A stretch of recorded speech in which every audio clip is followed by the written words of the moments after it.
This week's show brought to you by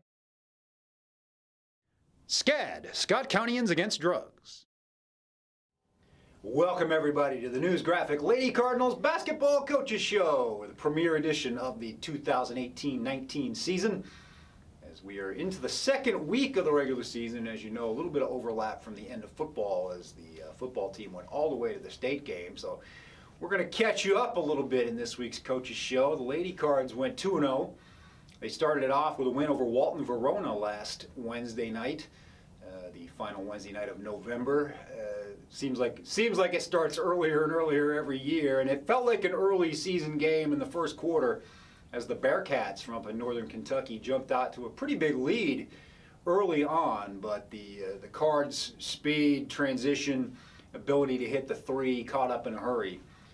And they put up 98 points, did the Lady Cards, in a 98-69 victory over Walton Verona, a team that's going to be tough and win its share of games up there. I believe they got to their district final and well into their region tournament last year. So that's a good barometer in the season opener. Nothing that was too scary as the Cards broke it open in the third quarter, but certainly got a test.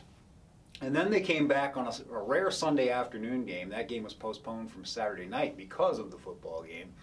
They took on Hendersonville Beach of Tennessee. Now, Hendersonville came up Friday night and played Henry Clay and beat them fairly handily. Didn't really, as Coach Helton said, didn't really seem like they were trying too hard. They were rotating a lot of players in and out and still handled Henry Clay pretty well. So looked like they had a lot of depth and a lot of ways they could hurt you. And that played out in the first half as they hit a ton of three-pointers. They were very physical and wore down Scott County, got into the back of their head a little bit, I think. They had a pretty good lead, 9 points at the half and 8 midway through the third quarter. Did Beach before Scott County came back and won that one going away as well. A double-digit victory for Lady Cards, who improved to 2-0. By the time you watch this episode, they will probably be 3-0. They had a Tuesday night game against Lexington Catholic in Lexington. And then there's a week off. And I know right now Coach Helton is looking forward to that week off as he wants to address the defensive deficiencies a little bit, especially, and maybe some of the outside voices that he always talks about in this program, and they're a little louder than they even were last year because of the high expectations. If you look at the statewide commentary on girls basketball throughout the summer and into the fall, Scott County regarded as a top 5 team almost universally. I think if you average out the three major polls in the state, they came out number 4 in the preseason. So they're expected to be up there along with Clark County, along with Mercy.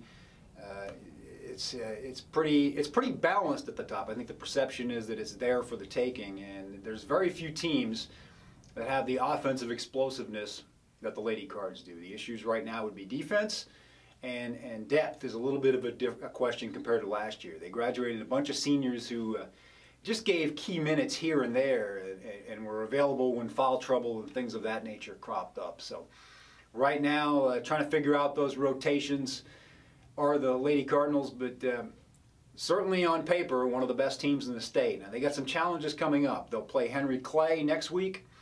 I think they'll have 3 home games in about 5 nights, actually. And then they will turn their attention to a couple of holiday tournaments. Before Christmas, they'll go down to Bristol, Tennessee. And then after Christmas, they'll be in Florida at the Palm Beach Classic. That'll be one that will be, I wish we could travel with the team, but we'll be looking forward to seeing how they do against national competition. If you look around the region and the district, Scott County defending champion of both, certainly Henry Clay. It's always a heated rivalry, and that'll be a fun game next Tuesday night on December 11th. But if the Cards get through that, that'll be a pretty good sign that they're the team to beat, as we think they already are in the 42nd District. As far as the 11th region, Paul Lawrence Dunbar should be decent. Franklin County should be decent. There are a couple other teams. Lafayette is always a factor in there, so we'll see how it plays out. But the defending champion Lady Cards will certainly be expected by most people to advance through that and get to Rupp Arena, which is the site of this year's girls tournament. We played the week after the boys, so that's a special little carrot at the end that's kind of being dragged along that all the girls basketball teams in the state of Kentucky can chase, because they would love to play in that hallowed arena. We spoke with Coach Helton about this upcoming season. not going to mince words. He's a little frustrated, bewildered, aggravated, sad, mad. He used all those terms with me after the Beach game. We'll get into that a little bit with him as to why he's upset. I mean, you can't complain too much about 2-0 and a fairly good margin of victory in both games, but I don't think anybody would say, anybody affiliated with the program would say that the Lady Cards played up to their level in either one of those games. Now, it is early in the season. We saw this last year where things kind of developed after Christmas and they really got into a rhythm in the second half of the season, but there are some challenging games on this front end of the schedule, and the Lady Cards certainly don't want to overlook or trip over any of those. Let's see what Coach Steve Helton had to say about the week that was, the week that's to come, and the season in general, as he looks forward to his, I believe, 20th season of Scott County basketball. Although the Lady Cards are undefeated, the start isn't what Coach Helton hoped or expected. Frustrated, very, very frustrated, especially defensively. We're out of sync. You know, it's great to say we're 2-0 on the scoreboard and, you know, for our record-wise, but we're out of sync, and I'm frustrated. Defensively, we're just allowing, you know, B-Chai came here tonight and hit 13 threes on us for the game. I believe 8 in the first half or 8 and a quarter, and we're man-to-man. You know, so it's not like we're playing back and saying we're going to pack it in, and you know, communication-wise, we're just not moving. I mean, defensively, we are just. I mean, we could go through the list of everything we're doing wrong, and I just can't. You know, right now we're just outscoring teams. You know, our first 2 games, even our first 2 preseason scrimmages, we just outscored the other team. So, you know, I'm optimistic that we'll figure it out, but I'm also frustrated that we're at this point, and you know, and we should be further ahead defensively. Both Week 1 opponents provided a challenge with their outside shooting and toughness. That's why you play the games. You know, on paper you can say what you want to say. Walton Verona came in, they really spaced us out well. They came in, they had a great offensive plan. You know, but we gave up 24 points in the first quarter.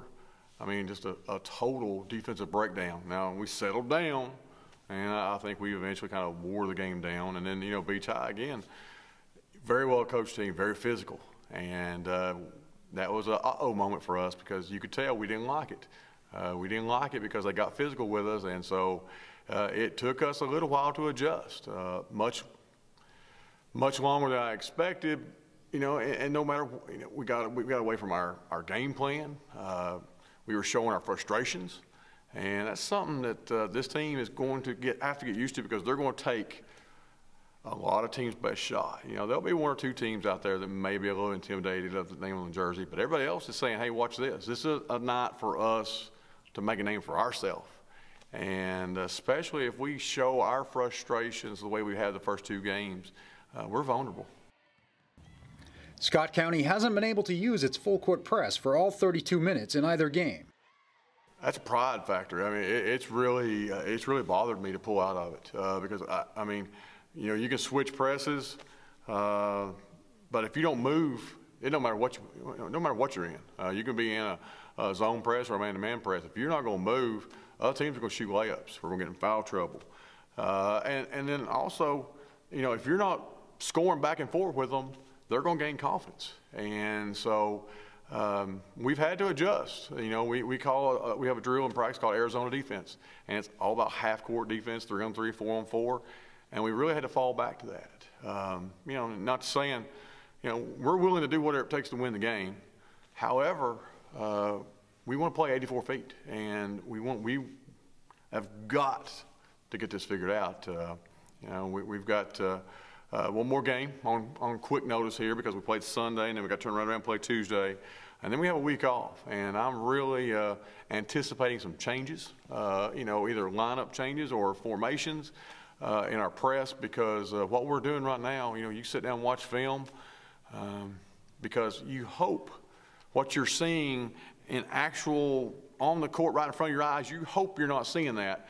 And you go back and watch film, and you're seeing not only our lack of rotation, but you're seeing a lot more of missed opportunities that good teams, in which we're going to see, they're going to take advantage of. Helton hopes the Lady Cards' individual talent will mesh into a championship-level team. They got to be coachable. You know, this team's got to be coachable. We have a lot of potential. My goodness, I mean, we have a lot of potential. And right now, you know, coming into this, and it's great for the community, it's great for our school, it's great for those kids because they've received a lot of individual attention. You know, this summer, you know, our first 5 all have scholarship offers on the table. You know, we got 2 or 3 kids coming off the bench who should be receiving scholarship offers. And it's all been about, a lot about, you know, what we're doing as an individual. This is all about team now. You know, this is a team, and we've got to work together as a team. The outside noise needs to stay out. You know, from whatever it is and whoever it is and how much it is, you know, this is all about Scott County. We very rarely put individual names on anything because this is about a team. Now, we have some really, really talented individual players, but daggone it, this is our team. And I think some of these kids are letting some outside noise get to them a little bit, and you know, it's going to be a learning curve for some of them. But you know, we're going to keep working. You know, I'd much rather win and learn than the other. But you know, the path we're on right now, it's not. We're going to have some wake-up calls. Henry Clay on December 11th could be the biggest test of the early season. It'll be a huge game for us. You know, that's a district rival. You know, we were. They've already been to see us once. We've seen them once. You know, and we've played 2 games. There's a lot of importance on that game because, you know, it is a district game.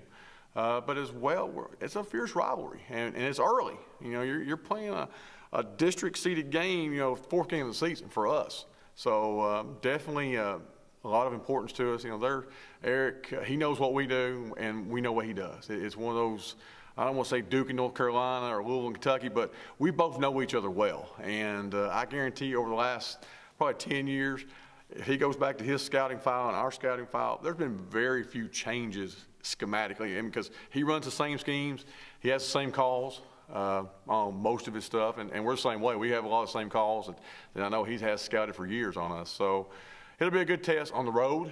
You know, we're going on the road at Catholic, and then we'll go on the road at to Henry Clay before we have a little homestand here before we take off for the holidays. It will be an incredible test for our kids because I think there was some, you know, there was some bad feelings left after last year's 3 games that we played. So it'll be good for us. All right, that was Coach Helton, and it's always fun to sit down and talk with him at any time of year. He was excited about summer basketball, and it was a busy summer for the Lady Cards. They had scouts coming in to look at all 5 starters.